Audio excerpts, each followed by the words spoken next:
Welcome to the Chapter 8 flip videos and the creation of the Constitution. This is going to create the law of our land. A couple of things we're going to talk about today is we're going to talk about the Articles of Confederation. We're going to talk about the Northwest Ordinance as well as the Land Ordinance. And then we're going to talk about Shay's Rebellion. These are important factors that lead up to the actual creation of our Constitution. So I think it's important to understand that after declaring independence, Congress is going to try to unite the states under one national government. We saw this previously, and I kind of explained a little bit, and this is going to be the Articles of Confederation. But I think Congress was very nervous about creating a strong national government. They just broke away from Great Britain, and they didn't want a strong national government to engulf their lives again. Okay? So the main thing was they didn't want a government that was going to take away their rights. So the Articles of Confederation is going to be created, and it's going to be a very weak central government. Okay, like I said, the Articles of Confederation is going to be very loosely organized, and the states are going to be centered upon a weak federal government. This is going to be ran by Congress, and each state is only going to have one vote in Congress as well, which is different from today.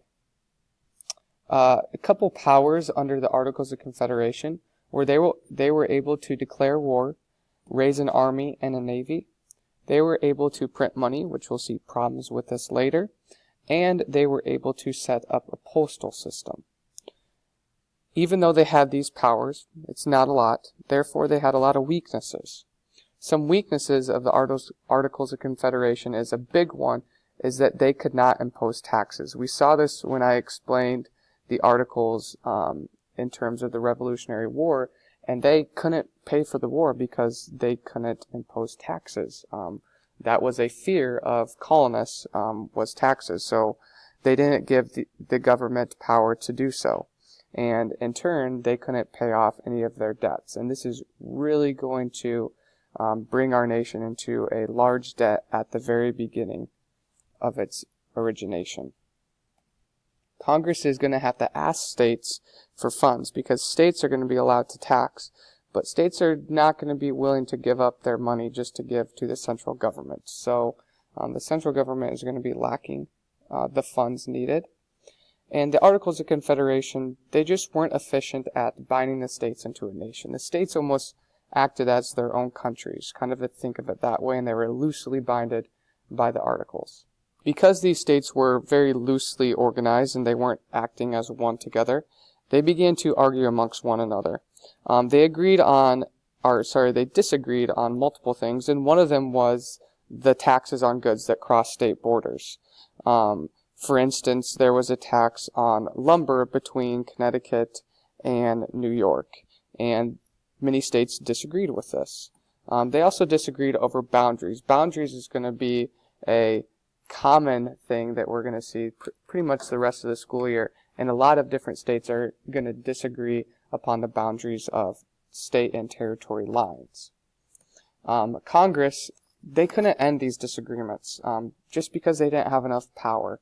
So you're going to see that states are going to argue amongst one another between taxes and other things, and the government's not going to be able to do anything about it, and that's going to be a problem. One thing that the Articles did end up doing was it was able to get states to agree on how to develop the lands acquired in the Treaty of Paris. So we know that now we have the Atlantic Ocean to the Mississippi River and Canada to Florida. Before kind of this settlement was agreed upon, settlers were literally walking to the wilderness and claiming the land that they liked. Sounds pretty nice, right? But this is going to cause a lot of confusion. So to end this confusion, Congress is going to pass what was called the Law Ordinance of 1785. And this is going to affect the land bound by the Ohio and Mississippi rivers, as well as the Great Lakes. And this is kind of the area I am talking about when I say that.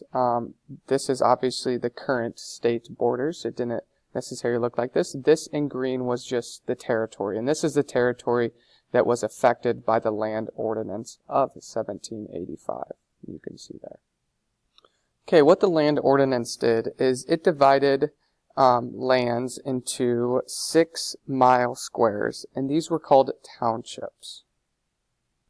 This is kind of what I mean by a township. If we kind of look at this is a zoomed in part of the map here. So a township is, if you kind of think of it as a grid, it would be 6 miles by 6 miles, okay, and that would be considered a township. Each township then had 36 sections. Each section was 1 square mile, okay? So this is a kind of a good visual of how the land ordinance worked. The land ordinance also required that 1 section of each township was set aside to support a public school. This is where we're seeing the first kind of law of a public school to be established. By 1787, the government was then ready to sell sections to settlers. So we divided up the land into 6 by 6 square mile parts, and then we were able to sell to settlers instead of settlers just walking in and claiming the lands. Once again, here's another visual of kind of how this played out. So each square would be considered a township, okay, and within that township, then they're going to divide it up into 36 square miles. Okay, so each square here is going to be a township, and each township is going to be required to have a public school. Now, to discuss the Northwest Ordinance, the reason this ordinance came into play was because people were coming into these new areas, and these new areas had to be governed in some way. So the Northwest Ordinance is going to answer the question of how these new areas are to be governed. The Northwest Ordinance is going to give several laws that are going to tell colonists how to govern these new areas. It's going to divide the territory into smaller territories. Each is going to be governed by what is called a territorial governor. If this land has 5,000 free adult males, remember they cannot be slaves, then they are allowed to create their own legislature, which is their law-making body. If a territory gets 60,000 free adult males, then the territory could apply to Congress to become an actual state. This is also going to include a list of rights that give settlers the same privileges as other citizens. One important thing is slavery is also going to be banned in these new territories. So a main thing to consider here is because of this Northwest Ordinance of 1787, territories are now eventually going to become states. So this is the process of getting states into the Union, and Northwest Ordinance does that. So this is kind of what I mean by it. This would be the Northwest Territory that we're discussing. And as you can see here, this is when these territories finally became states. So they don't become states for a while because they need 60,000 free adult males to settle in them before they do become states. But the ordinance is going to start that process. So even though the Articles created this ordinance that's going to turn territories into a state, there's going to be some major needs for change. One problem, a really big problem, is money. And paper money is going to be printed by Congress during the war, and it's going to be essentially worthless. And the main reason for this is Congress just lacked gold or silver, so they could not print or create these into coins, and they would actually have something to base this money off of. So states are going to be very frustrated by this, and states are going to start printing their own money. Imagine that, each state having their own currency. Okay, there was bills of different sizes and colors, and this was going through state to state. And the main problem was nobody truly knew what these currencies were worth. So imagine buying something you don't really know how much you're buying it for. This creates a lot of confusion and a lot of money issues. So this right here on the left would be a picture of a North Carolina currency. So this is what I mean by states printing their own money. And this here on the right would be money that would be printed by Congress, okay, during this time. This was worth almost nothing. This money shortage was especially hard on farmers because if you don't know much about farming, well, you're in debt because you have to pay for a lot of things, and farmers just couldn't earn that money back to pay off their debts.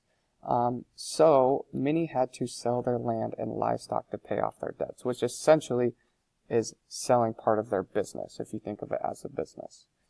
In turn, Massachusetts farmers are going to start to rebel because they're so upset by this. And this is going to be led by a man named Daniel Shay. And Daniel Shay was actually a hero at the Battle of Bunker Hill. So to talk about the rebellion a little bit, this started in 1786, and Shay gathered a bunch of followers, and these were other farmers, and they are going to start to close down courthouses, and they're going to keep judges from taking their farms. So they literally stand outside of courthouses and make sure that these judges could not take farms away from the farmers in the area. They're actually going to get weapons as well. There was a national arsenal at Springfield, kind of where they were in Massachusetts, and they're going to get weapons from this arsenal. And Congress couldn't stop them because Congress actually disbanded the Continental Army after the war, so they didn't have the power to say, okay, you guys go over here and stop this rebellion. So Shay's rebellion is going to last for several months. Okay, and this is kind of what I mean. Here's some pictures of Shay's rebellion. So these farmers would stand outside of courthouses, and they would make sure that these judges wouldn't be able to go in there essentially to do their job, because they didn't want land taken away from these farmers. They thought it was very unfair that they were in debt and the land was being taken away from them when they didn't really have much power over that, just because there was such a big money problem.